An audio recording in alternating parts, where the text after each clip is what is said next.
Hey, what's up guys? It's Brian here, Brian's Lawn Maintenance. All right, another great video for you guys today. Look who we still got here. We got the man in the flesh, in person, Caleb Ullman. Actual job site walkthrough. All right, so it's Labor Day weekend. Caleb's been hosting both Liz and I. We're down here in Ohio. Only a couple reasons I actually go down to Ohio. One is for Caleb Ullman, the other one Cedar Point. Beyond that, sorry my Ohio friends, it ain't happening, okay? Just having some fun, but we're here, actual job site, little pan here, and girls are hanging out in the back. They're just like, hola. So let's do a little job site walkthrough. What are we looking at here? What are you guys building? And I don't know, let's just talk about some equipment and some products. Yeah, absolutely. We're on a no agenda here, guys. Yeah, cool. We're on a project here that is for a retiring school superintendent's gift to herself, or herself and her family for her retirement for work. So we're going all out on this thing. Yeah. And it's a really nice, ample patio space. We're going to do a 16 by 16 pavilion over top of this. This goes up in a couple days. I can't wait. Covered roof structure, the whole bit, so you can be out here any weather. It's going to be beautiful. Okay. We got a fire pit area out back here. We're going to do a big seat wall and actually stone bench, the whole thing across the back there. Landscape lighting in it. Yeah. We got pre-wiring in here for landscape lighting around the column caps. When we put the caps on here, we're going to be doing a grill set in here. Look at this. Some beautiful copthorn paver banding this whole structure.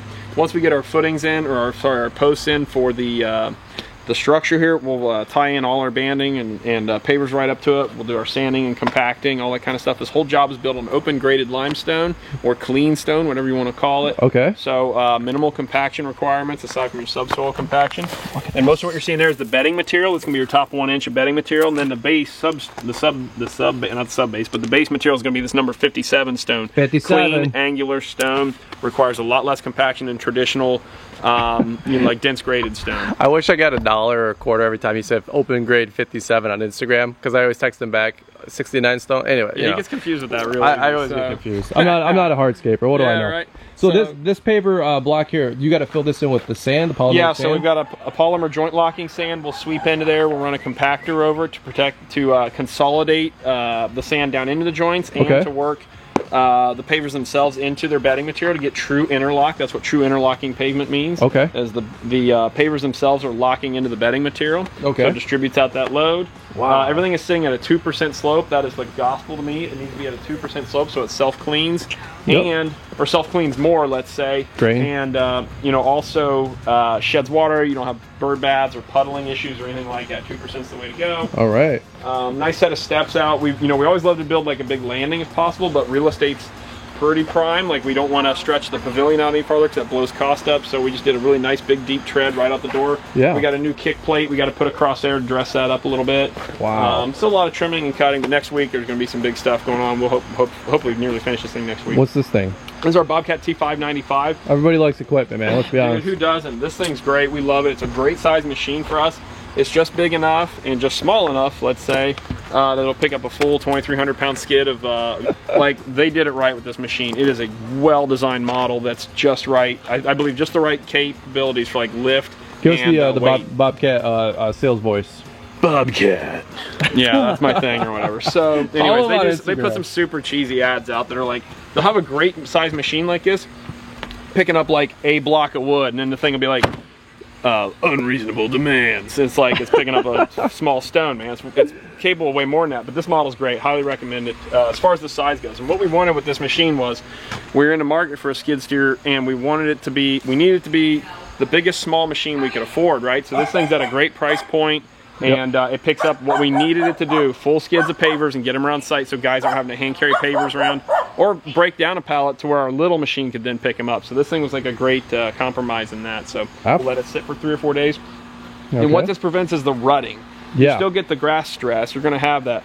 We still will throw down a week ahead of time. We'll throw down grass seed. I see that. We'll come back in here. We'll aerate it. We'll take a paddle wheel over. We'll fluff it up. We'll aerate the heck out of it. Okay. Hit it with some fertilizer to juice it up a little bit, and you'll hardly know we're here in about a week or two. So beats rutting the hell out of the place and destroying it. So can you show me the fire pit spot? Because up here in Michigan, that's what we do. Summertime in northern Michigan, bro. We hardly ever build a patio without a fire pit. So okay. Just super rare. So this is going to be obviously a circular fire pit area, sitting again on this clean stone. It'll be this one's going to be pretty basic, but just your basic wood burning stone fire pit with a capstone on it, and then we're going to have a big seat bench thing built across the back of it there. So we've got The great thing about this open graded material, aside from your subsoil compaction, a little whacker 1550 like this will compact most of the stone to get it where you need to be. Okay. And then your jumping jack to get your subsoils, to beat in your subsoils. Most soil compacts, like clay soils, compact best with like a kneading or a ramming force compaction. So that's why we got the jumping jack here. You ever see the guys like on Instagram that'll race those? Yeah, I did. That's so great. I actually saw a guy do it in person one time driving down the road. He's like riding it down this driveway. We got the, what do you got? Porta potty, well, makeshift porta potty. That'll have its own review one day. Yeah, right. Ditch Witch? Ditch Witch SK750, great little model we love. We're coming your ways, ladies. We're coming your way. Any machine. The two prettiest ladies on any job site. You better believe. There you go. Great machine. We've had it for 5 years, I think. It's a 2015 model. This thing saves a god-awful amount of labor. Yeah. It takes the place of 2 or 3 guys on site if you're doing just, you know, moving that dirt around or whatever. Sure. At any level of landscaping near your end, I highly recommend the purchase of a mini machine of some kind. I don't care what brand. Doesn't matter to me. It's all about dealer support, right? Having the right dealer. Yep, yep. But this is a great machine. We really do love them because these are simple. Anybody can jump on it, operate it efficiently, pretty quickly. So this can move that?